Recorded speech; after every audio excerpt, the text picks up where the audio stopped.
So today I just want to talk to you about just being a caregiver. And I want you to know, just to start off with, that whatever you feel is okay. There's no certain way we need to feel as a caregiver, no certain things that every caregiver has to feel or shouldn't feel or should feel. I'm not about the should words anyway. But I was thinking about it today, and I think about the guilt that we carry sometimes as a caregiver. You know, the worry, the frustration, maybe the fear we have that we're going to harm the person that we're taking care of, the one that we love. You know, are we going to harm them to the point that maybe they're going to die? And by that I mean maybe it's really nothing that we did.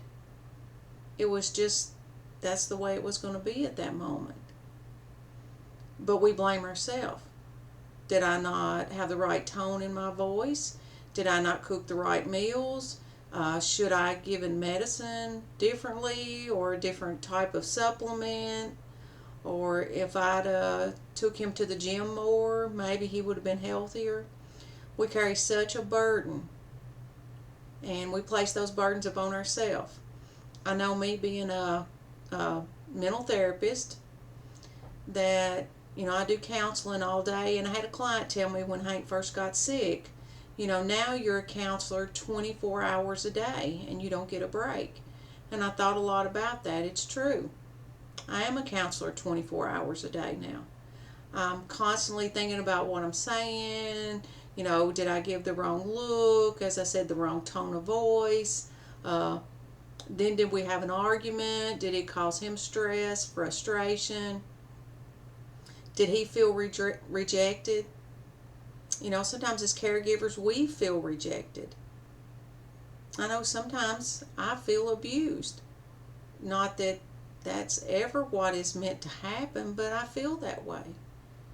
We go through this grief because we grieve the loss of the person that we love, that we cared for, that we were so close to. Me and Hank were best friends, and we talked about everything. Now, I still talk about everything, but he doesn't comprehend all that, and he can't give the information back and us share about a decision. I do that, and we try, but it's just not there. So we grieve that loss. I look at pictures of Hank, from 10 years ago, and I look and think, I miss that man. I look into his eyes in those pictures, and there's something there. I look into his eyes in real life, and there's not much there. And some days there's not really anything there. So as caregivers, we have a really, really difficult job of what we're going to do. How long can we take care of our loved one? Will they stay with us forever? Will they be put in a nursing home or a rest home? Will we be able to go see them? Will we not? I don't know. I know in the beginning of all this, Hank would roam the halls at the house of the night, and he was having hallucinations. And I remember thinking, if we don't get this calmed down, I don't know what I'm going to be able to do. And we didn't even know exactly what was going on at that time. But as caregivers, we carry a lot of burden that's unnecessary burden that we place upon ourselves because we want to do what's best and what is right. So you have to decide as you go along what is best and what is right for you. Some people would never put a loved one in a nursing home or a rest home. And that's okay if that's your belief. But it's alright if it's your belief that you do put somebody in the nursing home because they'll be taking better care of you, think. We all have decisions to make. My dad was in a nursing home. He could not walk. He had a lot of things going on physically, but mentally he was good. But I tried to take care of him, me and Hank did, for a week, and that did not work. So he had to go into a nursing home. We went to visit him. We made sure we went every week. We stayed at least an hour with him. I talked to him on the phone. We always took him food, whatever he needed, I took care of. And ended up, he passed away. It's been a couple of years now since he passed away. But I have no regrets because that's the life that we had to live. And when I talk to you about this, I want you to know as a caregiver that your decisions are okay. You talk to your loved one and you do the best you can to come up with what works for you. Me and Hank have talked about going to a rest home, going to, a nursing home. What's going to happen in the end? And he always tells me to make the best decision that I can make when that time comes. And that's what I plan on doing. Hopefully we'll get to have a video and me and him will talk about that, what he thinks about everything, so you can get his viewpoint too. But today I just wanted to talk to you about, as a caregiver, and maybe if you're feeling depression, the things that you can do to ease up some depression. The anxiety maybe you're feeling, it's overwhelming. That means that you're going to need somebody else to come and help you sometimes. Maybe somebody needs to come in and you need to do something by yourself. Me and Hank do everything together. We're together all the time. I don't get a break. Not that I even want a break. If I have a break, then I don't know what to do with it because we've always been together for 25 years.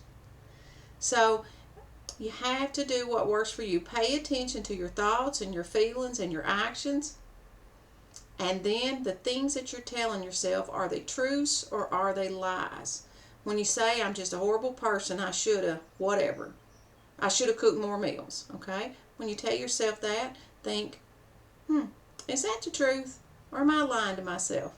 Would I tell somebody else to do that? Would I tell somebody that I really cared about? Would I tell them, well, you should have cooked more meals? Of course you wouldn't. So think about what you're telling yourself. And if you wouldn't tell anybody else that, and that's not the recommendation for anybody else, it's definitely not the recommendation for you. We can be way too difficult on ourselves, way too hard on ourselves. And we need to give ourselves a little more, I call it a little more slack. And I'm sure the loved one that we're caring for would want us to give ourselves a little more slack and take time for ourselves. If we take care of ourselves, then we can take care of other people. But if we don't take care of ourselves, we can't take care of other people. We might can, but we won't do a good job at it. So always ask yourself, is it truth or is it lie? When Madonna feels guilty in the night because I should have done something else in the day, maybe spent more time with Hank instead of seeing more clients. Is it a truth or the lie that I should have? Maybe that day he didn't feel good. Maybe I should have. Maybe I should have taken that time off work. But if I won't tell somebody else to do it, I wouldn't have a client to do it, then I'm just lying to myself. So I give you advice and information, and I try to practice the information that I give out. That's another reason I enjoy making these videos, because as I'm telling people things, I'm taking it to heart. It's like, I'm going to practice that because that's what I would tell somebody else to do. So take time for yourself. If it's once they go to bed and they're asleep, a lot of nights I'll stay up watching YouTube because I like to watch different doctors talk about stuff, and I just like to watch stuff on there. It just takes my mind off of everything. We all need a break. Another thing that I worried a lot about, would I have the strength and the ability to take care of Hank? And on the days I don't feel good, my back hurts or my neck hurts or I just don't feel good, maybe I'm depressed or I got the flu or something, I think, will I be able to hold out and take care of him? And hopefully I will be able to. So if you need anything, you just let us know. If you got any questions, you got any comments, you can email us. You can, put it in the comments below, and I'll do what I can to answer them. But caregiving is hard. And we need to do the best that we can do, and we need to let the rest go. If we do something we're not happy with, then tomorrow we'll change and do something different. There's nothing written in stone. People are just people. What works for one may not work for somebody else. Somebody might get up early. It has to be early, and we go to bed early, okay? We get up later and go to bed later. Doesn't make it right or wrong, it's just preference. So if you need anything, just let us know. Bye.